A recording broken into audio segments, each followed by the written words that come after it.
内閣支持率が10ポイント以上低下したのは、2022年9月の岸田文雄内閣以来。さて、この時に何があったか。高市早苗が批判されているのは、愛子天皇を認めなかったからだとか、女系天皇を認めなかったからではなくてね、これですよ。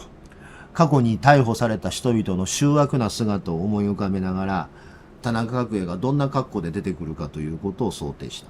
元彦よー聞いとけよ。そのカメラのシャッター音を浴びながら、フラッシュを浴びながら、田中角栄が、松田君、今日はこんな日やから、そうないからよく覚えといてくれ。いいか、松田君。これはかっこええやろ。アホみたいにダサい元彦の話を頭の中に入れといてください。一番ひどいなと思うな。俺、猪本に対する仕打ちやと思うで。百条委員会で情報漏洩があると。で、この情報漏洩があるってことは確定したと。で、情報漏洩があるってことは確定したから、それは県としては情報漏洩は大問題だから、警察に訴えなあかんって言って、警察に被害届出すわけですよ。で、警察が、その地方公務員法違反での捜査をするわけ。で、猪本がやった言われたから猪本を調べるわけ。で、猪本は取り調べで、斉藤知事からの指示でやりました、言うてんねん。せやけど、記者会見で、って言うてますけど、いや、そんな言うてへんねん。それで終わってんねん。で、猪本をかばいたくないよ。せやけど、かばいたくないけど、猪本はかばいたくないけども、それ上司と部下の関係やとしたら最低やと思わへん。猪本は警察に嘘ついてるんです、言うてんねんね。最低なの。全部売り飛ばしてるんで、それ、売り飛ばしてるって言ったら、これ、売り飛ばす癖があるんですよ、部下を。この人は。行動パターンで自分守るの必死やね。今日はですね、珍しい日ですね。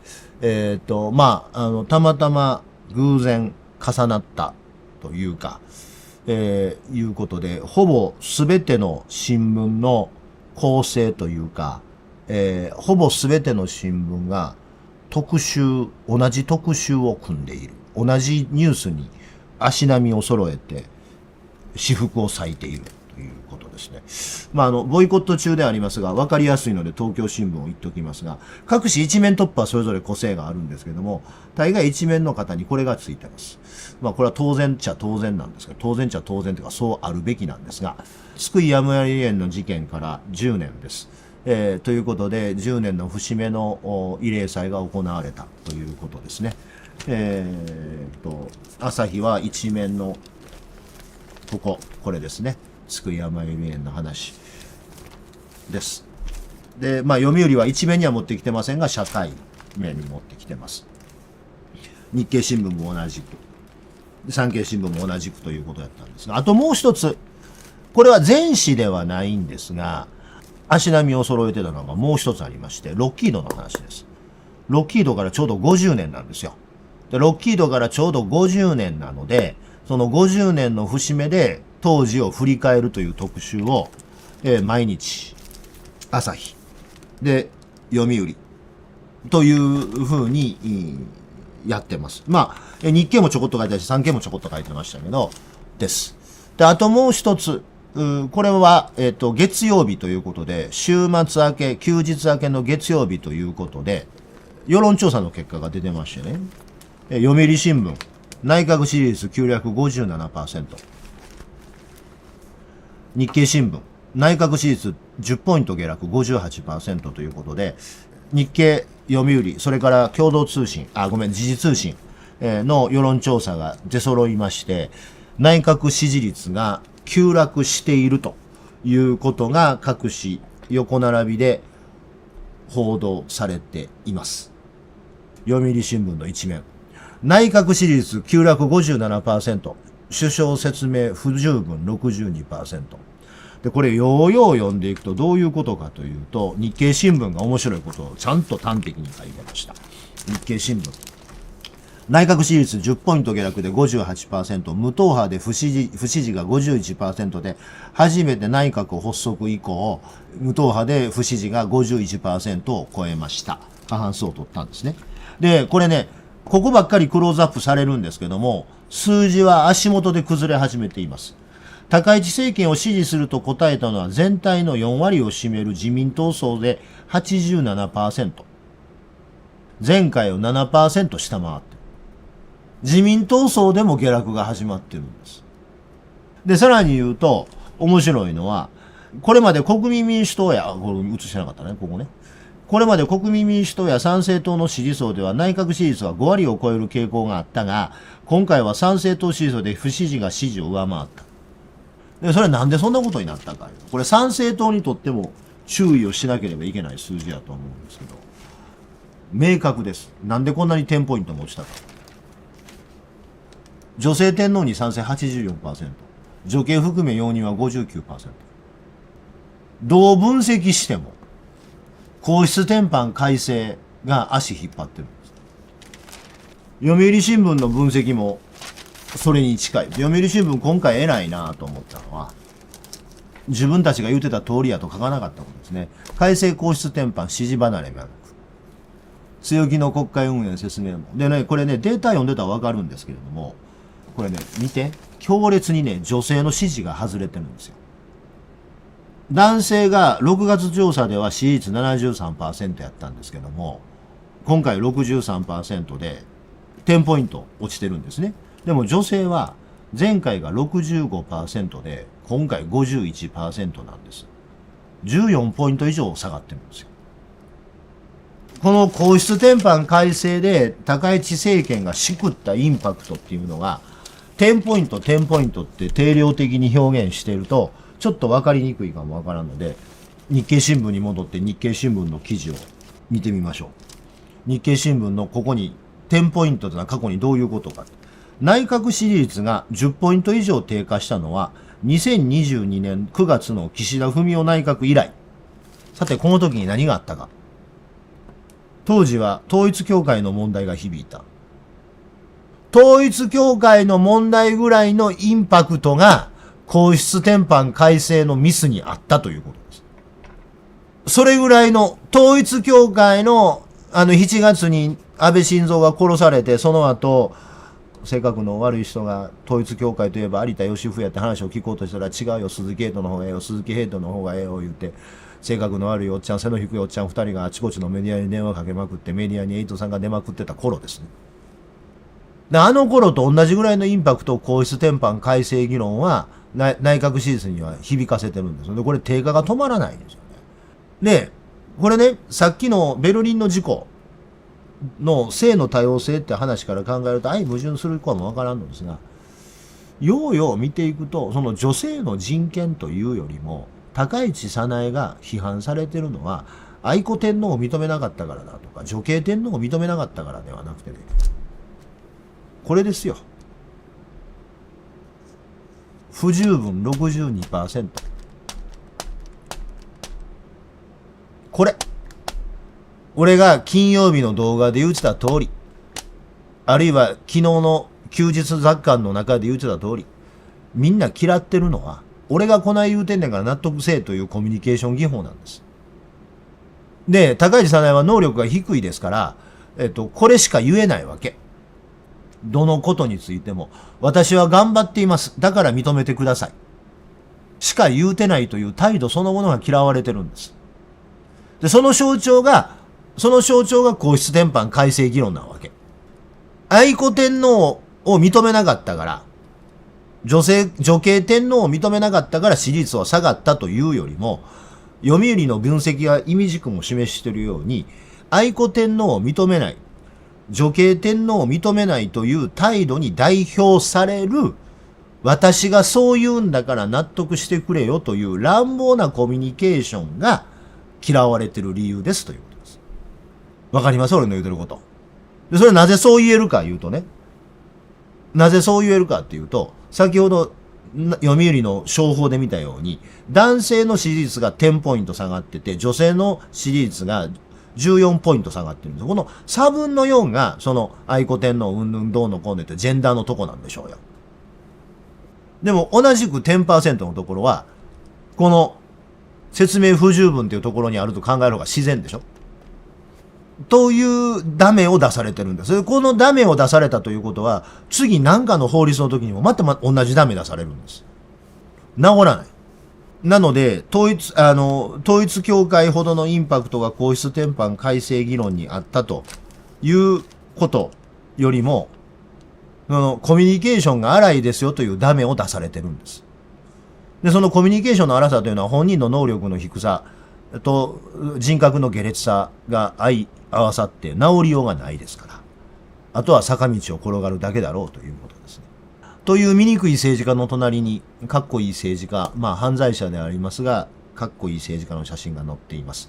今日のうちは、どの新聞も今日特集に挙げたロッキード50年です。この時間、高市早苗よりも人間としてしょうもなく醜悪なのは斉藤元彦なので、解説編で斉藤元彦の話をたっぷりしたところなんですが、今日取り上げるのは毎日新聞のロッキードの特集です。特捜検事極秘に田中邸。これ毎日新聞に怒られるかもわかりませんが、ネットにも公開されていますし、あまりにもいい記事なのでちょっと一部音読したいと思います。逮捕状の所得は1976年7月26日だった。容疑者は田中角栄元首相。大手商社丸紅を通じて米国ロッキード社から5億円を受領したとする外為法違反の疑いがあった。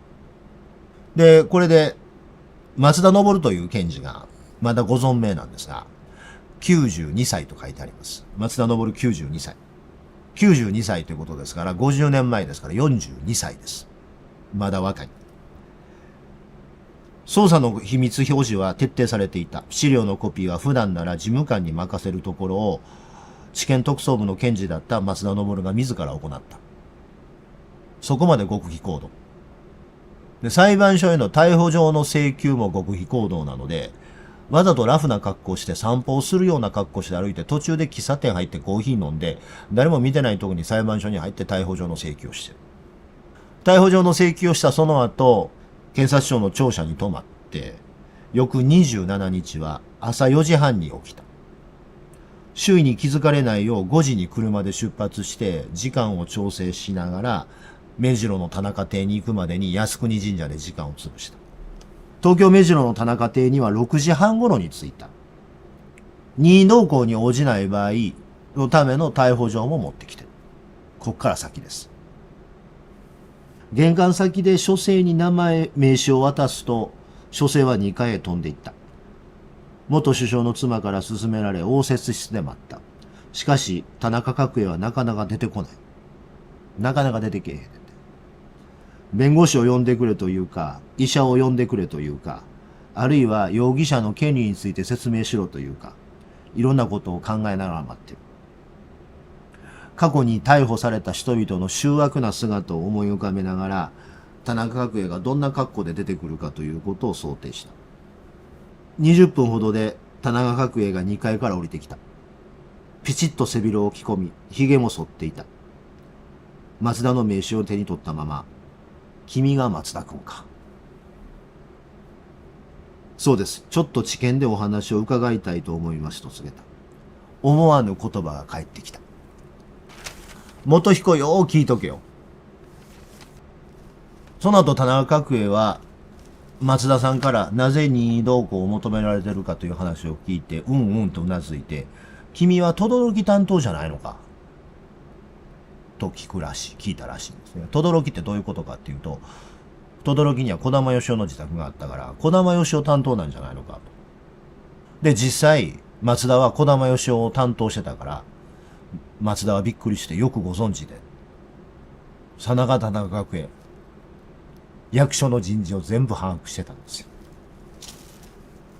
などと話しながら玄関へ向かうと、家族が玄関に集まってきた。その家族に対して、うろたえることはない。しっかり留守を守るように。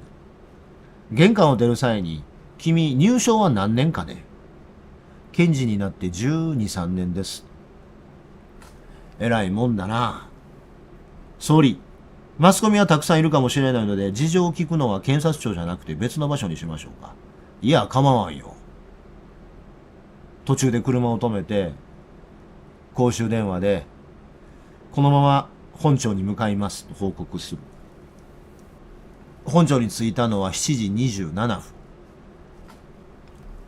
マスコミは別に田中角栄が任意同行を求められたという情報が漏れてるわけではないけれども、毎朝毎朝誰かが逮捕されるかもわからないということで、この頃、カメラの列が東京地検特捜部の前に並んでるのが常態化してた。そこへいきなり本丸の田中角栄が登場したから、さすがのメディアもびっくりしてみんな、えって言うんだそう。